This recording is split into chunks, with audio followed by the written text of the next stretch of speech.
Pemirsa, Anda kembali bersama kami dan kita di segmen Market Buzz bersama saya Prisa Sampudatu. Dan sebelumnya pemirsa, kami tampilkan informasi market highlight berikut ini, di mana ada rupiah yang kembali tembus level psikologis 15.000 per dolar Amerika Serikat.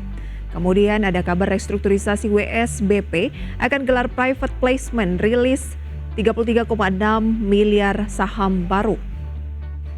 Dari market highlight pemirsa, kita beralih ke agenda ekonomi. Ada libur Hari Kemerdekaan Amerika Serikat, IHK Korea Selatan di bulan Juni, month on month, dan juga year on year. Neraca perdagangan Jerman di bulan Mei. Grafis agenda emiten dari dalam negeri ada S Hardware atau ASUS kum dividen tunai, IPCM kum dividen tunai, MAPI X dividen tunai, Unilever atau UNPR X dividen tunai. Kemudian pemirsa, kita juga akan melihat seperti apa update dari Bursa Asia, selengkapnya bisa Anda saksikan di layar televisi Anda.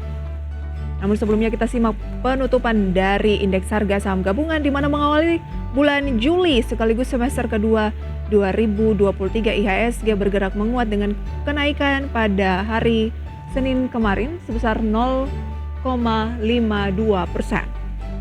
Kita ke Bursa Asia. Data dari Bursa Asia pembukaan pada pagi hari ini pemirsa seperti Nikkei, Kospi, kemudian juga Hang Seng Straits Times rata-rata melemah, di mana bursa dari Jepang Nikkei turun, kemudian Straits Times Korea Selatan juga melemah. Maksud kami Singapura Straits Times, Kospi Korea Selatan melemah, dan juga Hang Seng Hong Kong justru menguat sekitar 2%. Memang Hang Seng ini sering beranomali dengan kinerja indeks regional lainnya ya.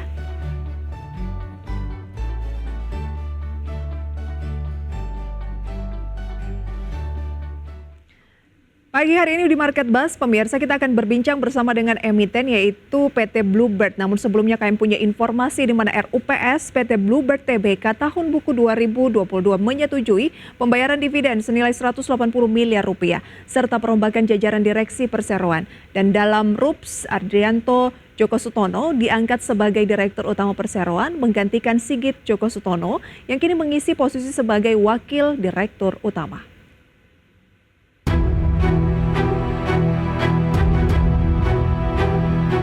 Rapat Umum Pemegang Saham Tahunan PT Bluebird Tbk pada 22 Juni lalu resmi menyetujui pembayaran dividen kepada pemegang saham. Bluebird akan membayarkan dividen sebesar 180,15 miliar rupiah atau Rp72 per saham. Total dividen tersebut setara dengan 50,27% dari laba bersih tahun 2022. Adapun dividen akan diberikan kepada pemegang saham tercatat pada tanggal 7 Juli dan akan dibayarkan pada tanggal 21 Juli 2023.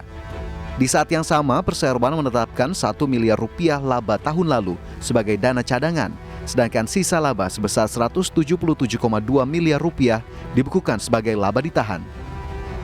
Tak hanya pembagian dividen, RUPST Bluebird juga menyetujui pengangkatan Adrianto Djoko Sutono sebagai Direktur Utama, menggantikan Sigit Djoko Sutono yang kini mengisi posisi sebagai Wakil Direktur Utama. Penunjukan Adrianto sebagai Direktur Utama sejalan dengan berakhirnya masa jabatan Sigit yang telah berhasil membawa Bluebird kembali mencatatkan kinerja bisnis positif khususnya pada masa pandemi COVID-19. Adrianto melanjutkan tongkat kepemimpinan untuk membawa pengalaman puluhan tahunnya di bidang transportasi, terutama dalam inovasi, transformasi, teknologi, dan niaga yang dipercaya akan mendorong penyegaran strategi perusahaan menghadapi kompleksitas tantangan ke depan. Selain itu, RUPST Bluebird juga menyetujui penunjukan Bayu Priawan Djoko Sutono sebagai Komisaris Utama dan Sri Adriani Lestari sebagai Wakil Komisaris Utama Bluebird. Sementara itu, hingga kuartal 1 2023, Perseroan menorehkan kinerja gemilang dengan membukukan pertumbuhan laba bersih hingga 160%. Berdasarkan laporan keuangan, laba bersih naik 161,46% menjadi 123,26 miliar rupiah. Dibanding periode yang sama di tahun 2022 sebesar 47,14 miliar rupiah. Meningkatnya laba bersih didorong oleh pendapatan yang juga naik 55,19% year on year menjadi 1,04 triliun rupiah. Pendapatan Perseroan ditopang oleh segmen taksi yang berkontribusi 791,2 miliar rupiah dan segmen non-taksi sebesar 266,21 miliar rupiah. Dari berbagai sumber untuk IDX Channel.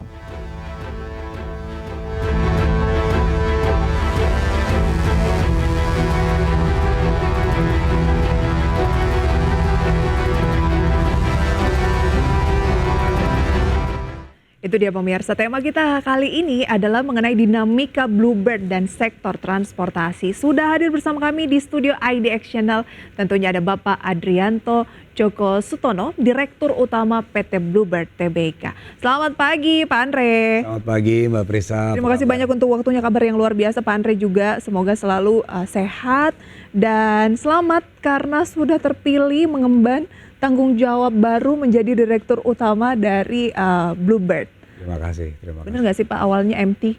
Bener sih, saya waktu lulus kuliah itu memulai karirnya justru dari manajemen training program.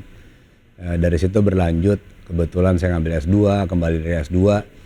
Ada kebutuhan pengembangan IT, saya ngambil masternya, kebetulan juga information system. Jadi berlanjut situ jadi manajer IT, lalu pindah ke operasional, jadi kepala pool juga. Oke, berarti memang di gambling gitu ya. Tujuannya apa yang Bapak dapatkan dari memulai memang dari level bisa dibilang juga dari bawah ya? Iya, yang pasti mengerti lebih banyak apa yang dilakukan di semua level ya. Dan core Bluebird itu kan banyak urat nadinya itu kehidupannya di pool. Jadi saya juga menjadi kepala pool cukup lama, hampir 6 tahun lebih. Itu di situ aktivitas komunikasi dengan driver, dengan frontliners kita itu lebih banyak ya. Di situ bisa membayangkan, bisa mengembangkan apa sih tools yang dibutuhkan. Karena kita core-nya kan human ya kalau di Bluebird. Jadi layanan kita tanpa manusia dengan teknologi apapun relevansinya akan kurang gitu. Oke, berarti 6 tahun menjadi Kepala pool. Feel-nya juga lebih dekat dengan konsumen begitu ya? Iya. Pengguna dan juga para driver. Betul, karena di masa itu memang middle management kita juga harus terjun ke lapangan. Nah, salah satunya kalau sebagai kapul ya harus narik taksi juga. Jadi, berarti Pak Andre pernah narik taksi cukup lama? Oh iya, karena itu memang harus dilakukan berkala oleh middle management kita juga. Jadi karena sebagai leaders kita harus merasakan apa yang frontliners kita hadapi.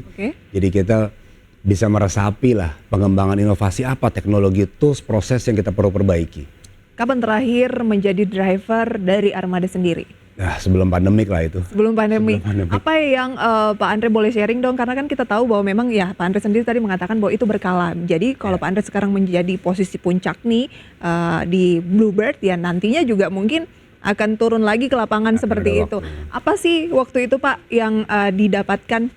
Insight-nya banyak sih karena kita sangat related terhadap berbagai macam proses kan ya. Jadi bagaimana pengemudi itu di-assign terhadap kendaraannya, mendapatkan kendaraannya lalu beroperasi. Dari situ juga ada teknologi yang kita terapkan sehingga kalau kita melakukan langsung kita bisa merasakan oh ini ada proses yang mungkin terlalu panjang atau perlu diperbaiki, ada sistem yang kita perlu upgrade contohnya karena UI UX-nya dari sisi driver itu kurang.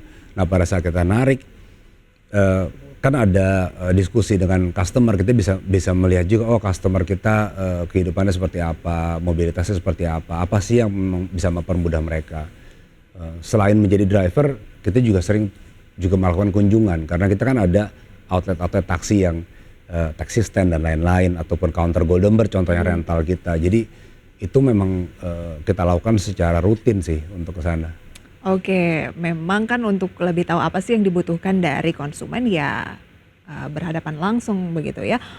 Oke, Pak Andre, kinerja dari PT Bluebird di tahun 2022 itu kan juga cemerlang. Kuartal 1 2023 juga luar biasa. Kalau nggak salah revenue-nya, pendapatannya sekitar 1 triliun lebih untuk yang kuartal 1 2023 ini. Ya. Lebih tinggi dibandingkan dengan kuartal 1 2022 atau seperti apa Pak? Year on year? Ya kalau year on year kita memang meningkat cukup tajam ya. Karena ini masih melanjutkan recovery dari pre-pandemic level. Jadi kalau kita tutup tahun 2022 itu walaupun top line revenue-nya belum pre-pandemic tapi bottom kita profit itu sudah melebihi pre-pandemic. Jadi di kuartal 1 tahun 2023 ini masih melanjutkan lagi recovery dan kita masih melihat sebenarnya di semester 2 ini akan lebih baik lagi. Lebih baik dibanding dengan kuartal 1 ya. 2023. Ya. Oke, strateginya apa saja? Nanti akan kita bahas lebih jauh Pak Andre, kita jeda terlebih dahulu ya. Terima kasih. Dan pemirsa, dinamika mengenai PT Bluebird, kemudian juga sektor transportasi Indonesia akan kami lanjutkan usai jeda pariwara berikut. Tetaplah bersama kami di segmen Market Pass. Anda kembali bersama kami pemirsa di segmen Market Pass dan kita masih membahas mengenai dinamika Bluebird dan sektor transportasi di Indonesia bersama dengan Direktur Utama dari PT Bluebird Tbk atau dengan kode saham BIRD. Ada Pak Andre. Pak Andre dan juga pemirsa pasti udah mencermati mungkin ya kinerja dari BIRD. Year to date atau sepanjang tahun berjalan 2023 kinerjanya melambung 56,03%, hampir 60%, dan itu hijau 6 bulan, 3 bulan, 1 bulan, 1 minggu. Pembukaan perdagangan hari ini belum, tapi kemarin tanggal 3 Juli juga masih melambung 2,33%. Katanya Pak Andre mempertahankan itu tidak semudah meraih, meningkatkan ya juga lebih sulit begitu. Kira-kira apa nih yang akan dilakukan oleh Pak Andre di tugas baru ini ke depan? Melanjutkan strategi besar Bluebird yaitu 3M. Kita meyakini bahwa strategi 3M multi channel, multi payment dan multi produk itu menjadi key agar berbagai macam layanan kami dapat diakses melalui berbagai channels, bukan hanya channels kita tapi channels partner juga, berarti berkolaborasi seperti yang sudah lakukan. Kita akan percepat kolaborasi baru agar multi payments juga bisa diterima, multi products kita sebagai bagian dari layanan transportasi secara menyeluruh, bukan hanya layanan kita, itu juga dapat terrealisasi dengan baik dan itu akan membutuhkan waktu dan effort saya pikir.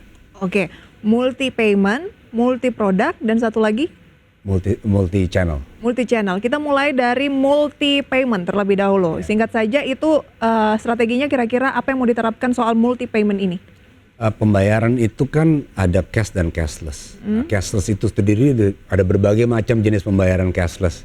Nah ini menjadi tantangan bagaimana jenis pembayaran yang paling mudah diperlukan saat itu. Jadi kita perlu membuka bahwa multi payments itu tidak melulu hanya satu jenis. Oh customer mau ini, kita harus membuka berbagai macam pembayaran. Bisa QR, bisa cashless yang melalui apps, bisa cashless hop on, taxis, ada sistem berbagai macam untuk korporat juga kita buat. Lebih mempermudah ya, karena biasanya kalau kita misalnya naik taksi Bluebird begitu ya, ketika misalnya nggak punya cash, terus bayarnya pakai apa gitu kan. Kalau sekarang kan bisa pesan melalui aplikasi, tetapi kalau misalnya kita tidak memesan lewat aplikasi, ternyata sangat mudah. Sekarang kan bisa pakai kris dan itu akan diperbanyak lagi. Akan berbanyak lagi. Pilihan karena pembayaran. layanan kita kan bukan hanya taksi, jadi nanti lintas antar divisi kita yang lain seperti angkutan antar kotanya, rentalnya, kita akan perluas jenis pembayaran dan aksesnya itu. Tapi kontribusi terbesar terhadap kinerja itu di lini yang mana? Kontribusi terbesar memang secara proporsi masih paling besar taksi. Ya? Kedepannya kita melihat potensi justru yang di rental car, di bus juga akan kita kembangkan. Oke, berapa persen kalau yang taksi dibandingkan dengan yang antar kota, bus dan juga rental? Kalau saat ini kontribusinya masih sekitar 75-78%. Oke, multi produk. Nah multi produk tadi, kalau kita ada taksi, ada rental car, ada bus, layanan apa lagi yang masih relevan ke depannya. Dan bagaimana produk kita atau layanan kita itu tadi menjadi bagian dari layanan transportasi yang lain, interconnecting. Nah itu yang kita bilang multi produk itu agnostik, apakah layanan kita dengan layanan lain terkoneksi ataupun antar layanan kita terkoneksi. Misalnya dari Jakarta mau ke Bandung, kita kan punya City Trans sekarang. Di antar kota, bagaimana layanan itu bisa door to door sebenarnya dengan multimoda yang kita miliki. Nggak perlu lagi misalnya pesen, contoh misalnya kalau yang pengen nyobain kereta cepat ke Bandung gitu ya, nanti kan bisa sekali pesen tapi langsung connect dengan Bluebird begitu sampai di stasiun di Bandung, misalnya seperti itu contoh. Betul. Nah, nggak terpisah lagi gitu ya. Kalau sekarang kan sudah terkoneksi secara fisikal. Jadi calon penumpang kereta cepat contohnya sudah mungkin datang naik kendaraan apapun atau naik taksi Bluebird, lalu diselesaikan pada saat nyampe di stasiun akhir, melanjutkan dengan Bluebird. Nah kita akan membuat interkoneksi itu sebenarnya di supaya sejumlah kota agar penumpang itu bisa lakukan pemesanan langsung seamless aja. Oke, multi channel. Multi channel, nah kita meyakini bahwa channel itu ada berbagai macam. bagaimana kita tetap mengadopsi teknologi, namun kita juga perlu ingat bahwa kebutuhan mobilitas itu tidak melulu harus pesan. Jadi walk on atau stop di jalan itu juga kita akan kembangkan sebagai channel yang ada, tetapi juga melalui channel-channel kolaboratif yang lain. Tadi saya sudah singgung mengenai kereta cepat, harapan kita bisa terkoneksi melalui aplikasi kereta cepat maupun aplikasi kita. Jadi itu interkoneksi. Ataupun kolaborasi dengan partner yang lain, kita juga terkoneksi dengan KAI contohnya, dengan airlines, melakukan pemesanan setelah membeli tiket pesawat bisa langsung terkoneksi melakukan pemesanan kendaraan menuju atau tripnya. Targetnya itu bisa bisa selesai kira-kira kapan? Bisa kita rasakan nih konsumennya tuh kapan? Ya kalau itu sudah dimulai sebenarnya. Tetapi transformasi adaptasi terhadap bagaimana membuat itu lebih seamless, bagaimana itu yang akan kita lanjutkan. Dan harapannya ya mungkin dalam setahun ke depan lah. Baik. Kita ke kebijakan pemerintah terkait dengan energi hijau begitu ya. Bagaimana kontribusi dari Bird? Saya lihat memang kendaraan atau armada listriknya juga sudah banyak. Ada berapa sekarang, Pak? Sudah 150. 150 akan terus ditingkatkan dan itu sudah dimulai dari tahun 2019 ya Pak ya? Betul. Sebelum pandemi. Selain itu ada informasi bahwa Bluebird pasang panel surya. Boleh dijelaskan Pak Andre? Ya, sebagai bagian dari komitmen Bluebird untuk mengurangi emisi, karena kita kan perusahaan transportasi, kita melihat bahwa kendaraan kita pasti mengeluarkan emisi. Jadi langkah pertama kita memulai kendaraan listrik yang full battery sehingga zero emissions, itu satu. Nah, kedua, apalagi kita bisa kontribusikan. Jadi bagian dari komitmen kita di tahun 2030, kita mau mereduksi 50% emisi kita. Caranya? Caranya dengan menerapkan lebih banyak kendaraan listrik secara bertahap, terus menuju 2030. Kita juga mengurangi penggunaan plastik single use. Jadi kita membuat lokasi-lokasi untuk pengumpulan botol plastik. Kita juga mengencourage untuk refill, jadi menggunakan tumblers. Nah, panel surya itu juga menjadi bagian bahwa kita sadar pada saat ini banyak sumber energi kita kan yang belum renewables. Nah, kita sebagai perusahaan transportasi tentunya ingin berpartisipasi bahwa bisa perusahaan transportasi itu juga berkontribusi langsung dengan mengurangi pembangkit sumber energi yang lebih ramah lingkungan ya, begitu ya, nggak hanya dari segi armadanya tetapi juga salah satunya adalah memasang panel surya itu di kantor pusat Bluebird di Mampang Perapatan. Nanti akan ada tambahan mungkin di kantor-kantor yang lain Pak? Ya, rencananya kita kan akan menambah kendaraan listrik kita. Harapannya ya bagaimana supaya sumber listrik kendaraan listrik kita itu juga renewable lah. Sebenarnya kebijakan pemerintah mengenai kendaraan listrik ini Pak Andre lebih ke berupa peluang kah, tantangan kah? Karena kan setiap momen misalnya kemarin pandemi challenge-nya tersendiri. Ya di normal juga tetap ada challenge begitu ya Pak ya? Betul. Nanti akan kita bahas lebih jauh di segmen terakhir, kita jeda terlebih dahulu Pak Andre. Dan pemirsa perbincangan bersama dengan Direktur Utama dari PT Bluebird Tbk. Kami lanjutkan usai jeda pariwara berikut.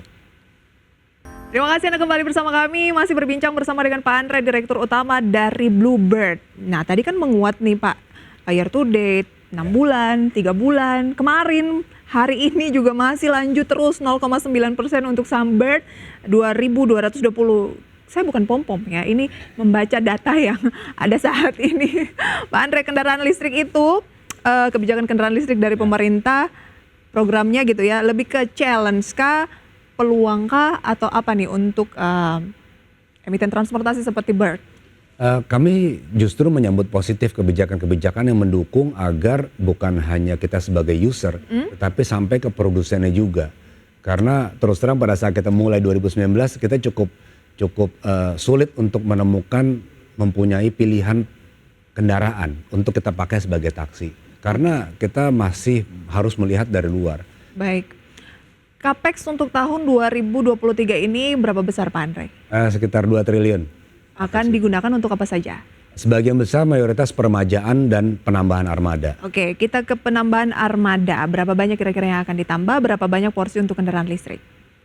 Sekitar penambahan dari tahun lalu mungkin sekitar 10-15% 10-15%. kendaraan, tapi kita juga melihat situasi dan kondisi bisa lebih bisa kurang. Oke, kendaraan listriknya. Tapi kita sudah budgetkan untuk permajaan ya. Jadi permajaan bisa kita perbanyak supaya armadanya tetap optimal yang Oke. beroperasi. Nah, dari situ kita sudah budgetkan sampai dengan 500 kendaraan listrik sebenarnya tahun Baik. ini.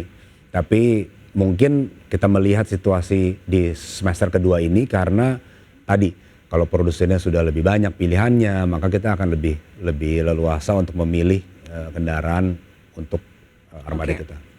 Target 2030 kendaraan listrik dari armada kendaraan listrik dari PT Bluebird itu adalah 10% ya Pak ya? Iya.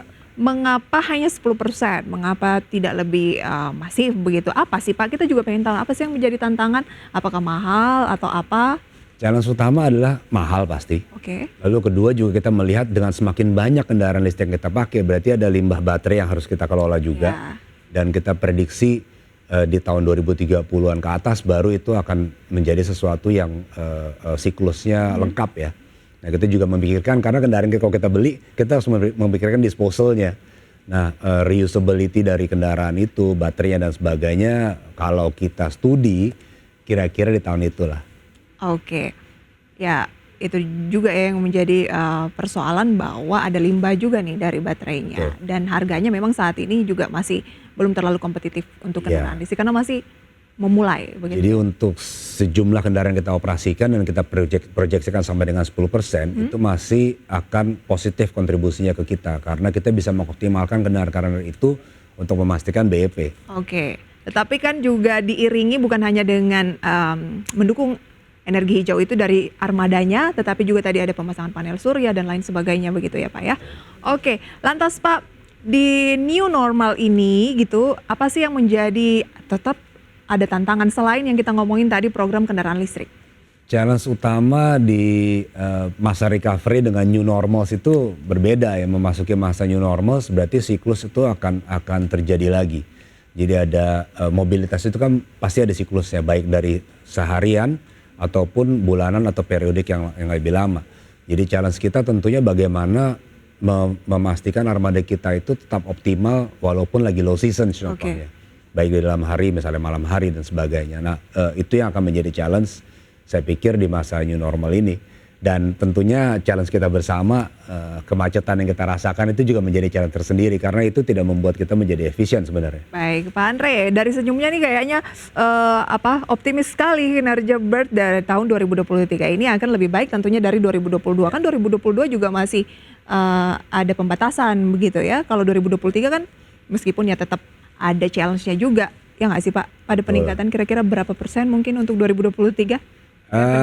Harapan kita jauh lebih baik lah dari 2022. Kuartal 2 deh Pak, lebih baik dibanding kuartal 1 ya? Mungkin masih kira-kira sama. Kira-kira sama tetapi nggak turun? Nggak turun harusnya. Tapi harusnya ya.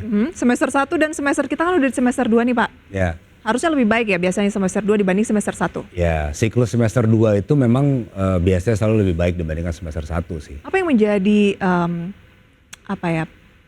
pendorongnya? Apakah karena di semester 1 kan kemarin lagi banyak noise kok libur lagi, libur panjangnya tuh terlalu banyak gitu. Tapi pengusaha seperti itu, bagaimana menurut Pak Andre? Ya ada impactnya pasti, karena kalau libur besar itu berarti aktivitasnya kan berubah ya. Aktivitas masyarakat terutama di kota besar itu berubah, berpindah menjadi mungkin ke luar kota, bisa ke daerah pariwisata dan sebagainya. Itu memang akan menjadi challenge, tapi di semester 1 itu karena ada juga lebaran, Idul Fitri, Idul Adha. Ya, ternyata tuh kalau libur panjang tuh nggak selalu membuat sektor transportasi itu malah diuntungkan begitu ya Pak Andre? Untuk sektor transportasi yang melayani aktivitas di kota, working days gitu akan terimpact.